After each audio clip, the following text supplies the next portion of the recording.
नमस्कार, मी निसर्ग उपचार तज्ञ स्वागत तोडकर.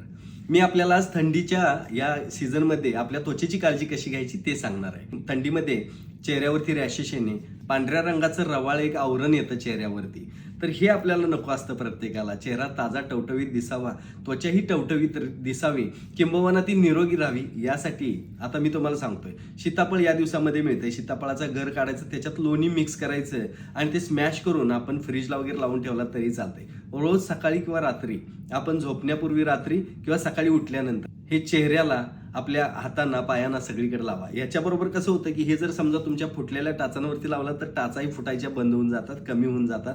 त्याचसोबत पायांच्या भेगा वगैरे पूर्ण कमी होऊन जातात. या दिवसांमध्ये बघा, शक्यतो करून साबण वापरू नये थंडीच्या दिवसांमध्ये. तर तुम्ही बेसन पीठ, त्यात वाटलंच तर अगदी थोडंसं तूप मिक्स करा आणि ते नक्की तुमच्या आंघोळीच्या वेळेस त्याचा यूज करा. साबण यूज करण्यापेक्षा याचा उपयोग करा. तुम्हाला खूप छान प्रकारे तुमची त्वचा ताजी, तजेलदार आणि खूप छान प्रकारे तुम्हाला ही मेंटेन करता येईल. थँक्यू, धन्यवाद.